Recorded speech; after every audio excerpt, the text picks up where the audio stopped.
The unstoppable march of military technology knows no bounds, and the United States has once again raised the bar to dizzying heights.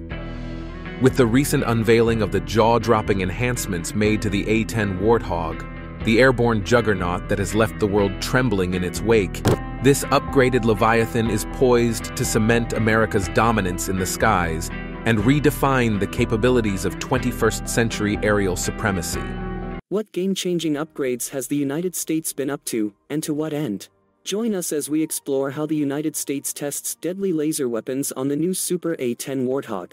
America's military might, the never-ending pursuit of military dominance, is a strong interest that eats away at the core of global power. In this high-stakes game of being the best, the United States has consistently shown off its financial strength, investing billions into the development of advanced weapons that keep the world amazed and potential enemies at bay.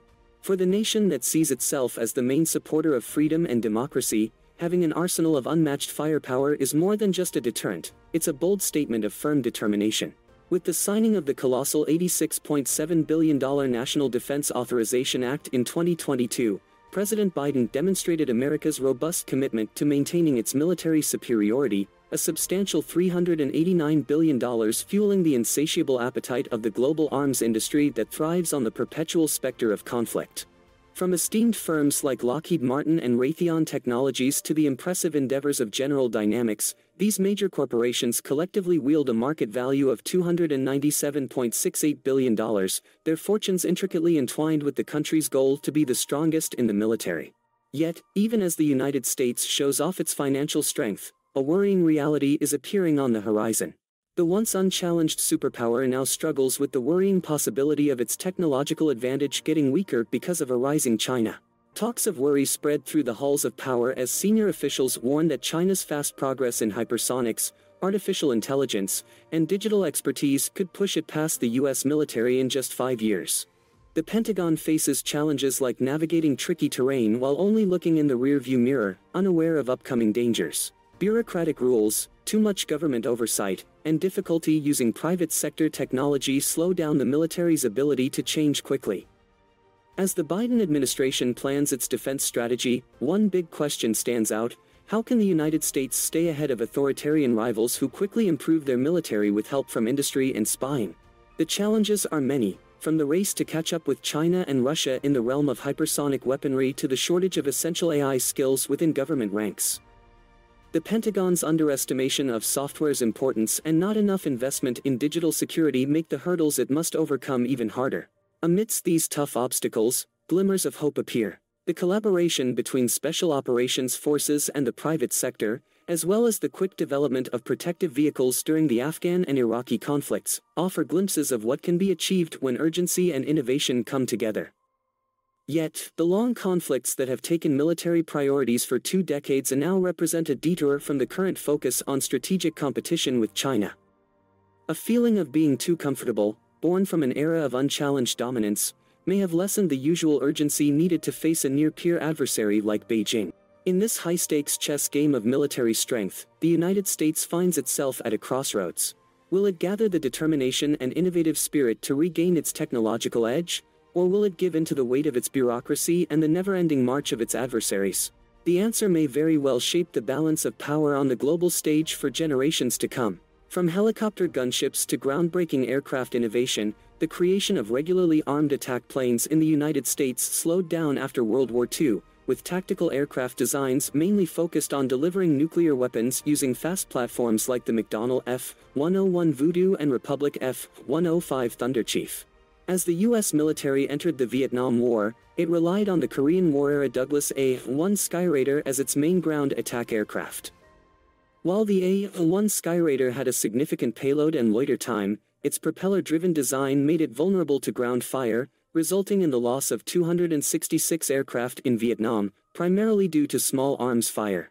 The lack of modern conventional attack capabilities led to calls for specialized attack aircraft.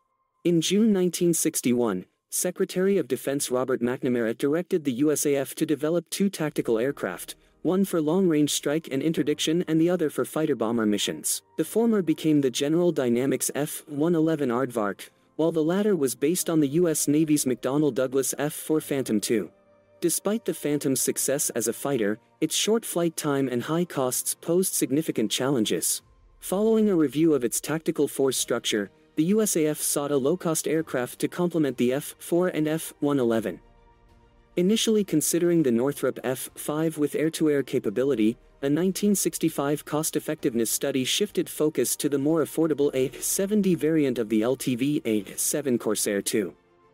However, the A-70 costs doubled due to demands for an upgraded engine and new avionics. During this era, the United States Army introduced the Bell UH-1 Iroquois, initially designated for transport but swiftly adapted in the field for the helicopter gunship role. Equipped with additional machine guns, it proved effective against lightly armed adversaries, leading to the incorporation of new guns and rocket pods.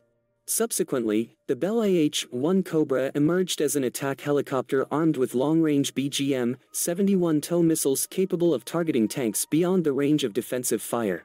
The Cobra's effectiveness prompted a strategic shift within the U.S. military, with a transition from relying on tactical nuclear weapons to employing anti-tank helicopters as the primary defense strategy in Europe against potential Warsaw Pact advancements, a doctrine upheld since the 1950s by NATO. A 1966 USAF study identified gaps in existing close air support capabilities, particularly in escort and utilization roles that the Cheyenne could potentially fulfill. The study recommended the acquisition of a simple, cost-effective CAS aircraft, at least as capable as the A-1, while emphasizing the need for developing appropriate doctrine, tactics, and procedures to effectively utilize such aircraft for mission objectives. On February 10, 1976, Deputy Secretary of Defense Bill Clemens granted authorization for full-rate production, marking a significant milestone for the A-10 program. The first A-10 was officially accepted by the USAF Tactical Air Command on March 13, 1976. Production surged, reaching a peak rate of 13 aircraft per month by 1984.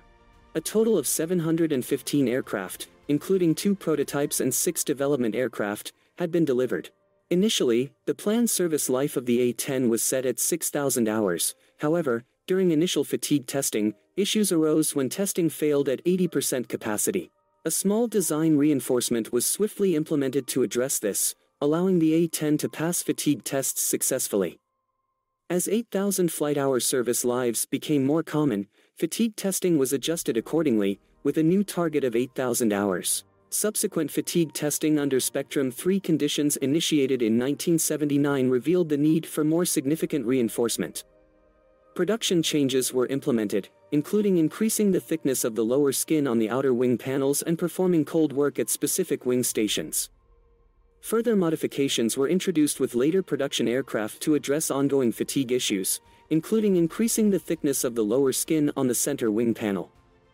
However, retrofitting earlier planes with these modifications proved economically unfeasible, leading to a mixed fleet with varying specifications. The powerful history of the A-10 Thunderbolt II, one of the United States' toughest weapons, is a testament to its significance. The A-10 Warthog has undergone significant upgrades, boosting its capabilities to unprecedented levels. Recently, the United States deployed several groups of this fighter jet to the Middle East region. Despite its $10 million price tag, this aircraft has consistently proven its worth in numerous battles over the past 5 decades. With a variety of deadly capabilities, the A-10 remains unmatched in American history. Uniquely developed as a close-attack jet dedicated solely to providing close air support to ground troops, its mission includes various tasks from stopping enemy tanks to wiping out large groups of enemy personnel, showing its crucial role in supporting ground troops in combat. Equipped with 2 powerful engines, this single-seat fighter jet can effectively destroy tanks, armored vehicles, and other ground targets. While lacking the sleek design of counterparts like the McDonnell Douglas F-15 Eagle and F-16 Fighting Falcon, the Warthog possesses the necessary equipment to perform its tasks effectively, standing out as a potent weapon. This transformation has made it the most sought-after fighter jet globally. Avionics equipment includes multiband communications, global positioning system, and inertial navigation systems, infrared and electronic countermeasures against air-to-air and air-to-surface threats, and it has a heads-up display to display flight and weapons delivery information. Thanks for watching. See you in the next video.